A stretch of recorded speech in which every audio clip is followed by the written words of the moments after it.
New ইয়র্কের Suffolk কাউন্টিতে বয়স্ক নাগরিকদের সর্বশান্ত করতে স্বর্ণের বার কেনার এক ভয়াবহ প্রতারণা চক্র সক্রিয় হয়েছে। হ্যাকিংয়ের ভয় দেখিয়ে প্রতারকরা ভুক্তভোগীদের জমানো অর্থ দিয়ে স্বর্ণ কিনতে বাধ্য করছে। পুলিশ কোটি টাকার জালিয়াতি রুখে দিলেও বয়স্কদের সতর্ক থাকার আহ্বান জানিয়েছে। এখন থেকে স্বর্ণ বিক্রির ক্ষেত্রে বিশেষ নিয়ম ও যাচাইকরণ প্রক্রিয়া বাধ্যতামূলক করা হয়েছে, যাতে এমন প্রতারণা আর না ঘটে।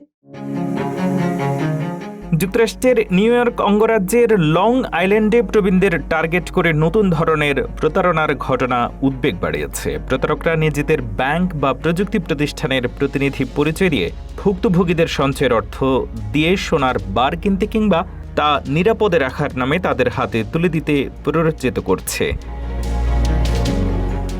সাফোক কাউন্টির কর্মকর্তারা জানিয়েছেন, সম্প্রতি এক প্রবীণ নারী $1,40,000 সোনার বার কিনে প্রতারকদের দিতে যাচ্ছিলেন। তবে ব্যাংকের সন্দেহ হওয়ায় পুলিশকে জানানো হয় এবং শেষ মুহূর্তে ওই নারীকে প্রতারণার হাত থেকে রক্ষা করা সম্ভব হয়।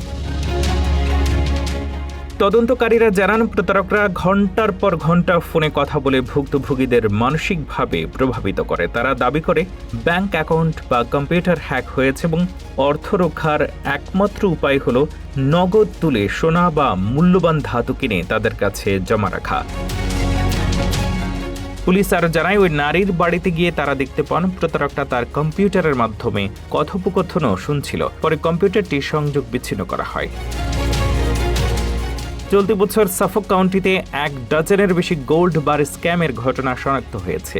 এইসব প্রতারণার প্রায় $30 লাখ ক্ষতি ঠেকাতে সক্ষম হয়েছে আইনশৃঙ্খলা রক্ষাকারী বাহিনী।